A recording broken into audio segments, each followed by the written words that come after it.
त्याच्यातच झाला होता. शरीरही जात नाही, देहही जात नाही, आत्माही जात नाही. तुम्ही म्हणाल महाराज 10 मिनिटं लावून धरलंय आम्हाला, जात काय? काहीतरी तर जात आहे ना, का जातच नाही? जात आहे. काय जात आहे का? माझा हात वर झाला, चैतन्य आहे. माझा वट हलतोय, चैतन्य आहे. माझी पापणी खालीवर होते, चैतन्य आहे. आणि माझ्यातलं चैतन्य गेलं की मी प्रेत आहे. तुम्हाला तुमचं चैतन्य बाज आहे का? असा हात करा, करा ना असा हात, असा हात करा ना. केला का? नाकाला लावा, लावा ना. काही होत ना, काही नाही. स्पर्श गेले.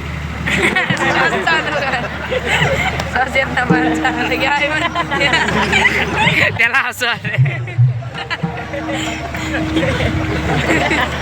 ते म्हणते वास येतोय, वास. नाकाला हात लावलं, काय झालं का? गरम लागलं तुम्हाला? गरम गरम लागलं ना, वाफ निघली ना, ती वाफ 24 तासात 21,600 वेळा निघते. लय खोल अध्यात नाही बरं का मी सांगू राहिलो. हा दुसरा अध्याय युट्यूबवर ती वाफ जी आहे ना तुमची, तो श्वासोश्वास आहे. तिचं अध्यात्म शास्त्रात नाव चैतन्य आहे. अध्यात्म शास्त्रात. आणि चैतन्य गेलं शिकत राहिलं ते प्रेम. त्याला उत्तर असं आहे दुसरे अध्यात, उपाधी माझी गुप्त.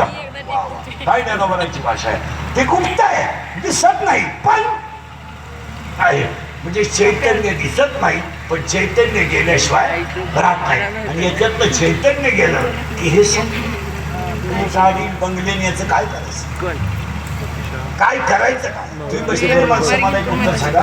बाई बाटली आहे माझ्याकडे, बाटली. या बाटलीत अमृत आहे, अमृत अमृत अमृत. मी तुम्हाला आता अमृत पाजणार, मरत नाही. अमृत पेल्यावर तुम्ही काय व्हाल? अमर व्हाल.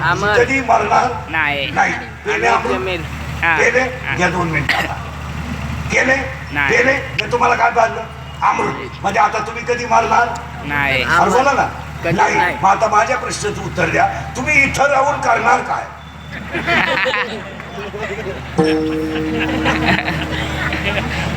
काड्या काड्या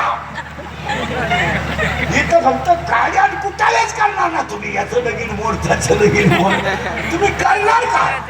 म्हणजे अमर होऊ नका. एक सांगा, अमर व्हायचं अमृत घेऊ नका. मोक्ष मिळवण्यासाठी नाम अमृत प्या. नामामृत द्या. पहिला प्रश्न. दुसरा प्रश्न तुम्हाला विचारतो मी, उत्तर तुम्ही द्यायचं आहे. रात्रंदिवस तुम्ही आणि मी ही कष्ट करून जेवढी इस्टेट कमावली महिला मंडळ, ती कुणासाठी?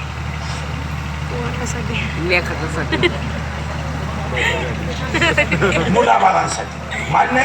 बसलेल्या कोणत्या बापाचा पोऱ्या बाप मेले इस्टेट सांभाळायच्या लायकीच आहे, त्याने बोटवर करायचं. त्याचा इथं भव्य नागरी सत्ता नाही. मग तुम्हाला झक मारायला सांगितलं कुठे?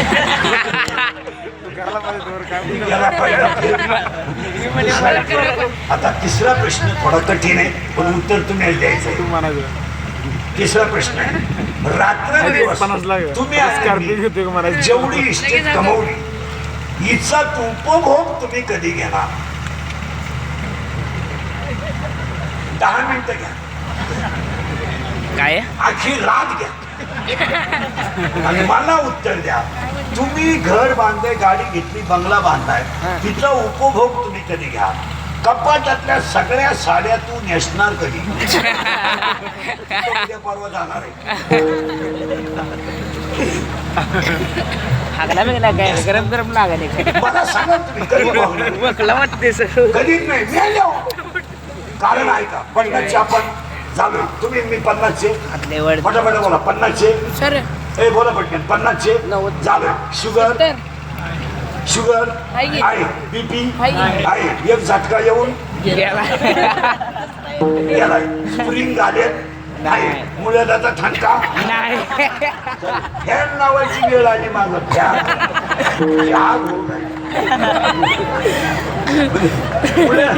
बरं मुळ्याचा खटका आहे चला मूत खडा वळवळ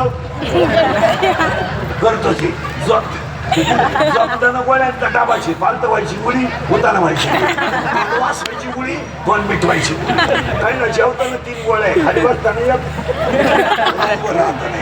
काही ना बाथरूमला जाता नाही गुळी इकडं खाल्लं तर तिकडं होतं इकडं खात नाही पण ऐकायचं का इंद्रियांचं वाक्य आहे या जगातली सगळ्यात मोठी संपत्ती शरीर आहे 350 कोटी सगळ्यात मोठी संपत्ती शरीर आहे आणि हे ज्याने सांभाळलं त्याने जग सांभाळलं पुढे ऐका इंद्रियांचं वाक्य आहे अंगातली ताकद आणि खिशातला पैसा संपला तर तुम्ही जगातून संपले जग तुम्हाला फक्त वापरून गेला आणि सीझन संपल्यावर सोडून गेला हे माझं मशीन चांगलं आहे म्हणून लोक तारीख घेतल्या उद्या 2-4 जात पहिलं लोक काल तारीख घेतली लोक म्हणतील हवा जायला लागली उरफाट बोलायला लागलं लोकांना काय घेणार कोण बायको कोण प्रियसी प्रियसी काही पोरं म्हणतात पोरगी माझ्यावर प्रेम करते तुझ्या मेंदूत पाणी झालं प्रेम बिम काही करते फक्त तुझं एटीएम मोकळं करते बस हा म्हणतो तिने मला शब्द देतात तुला काय एकट्याला देतात हे प्रेम बिम बायका पोरं सगळे लबाड फक्त संतन ग्रंथच खरे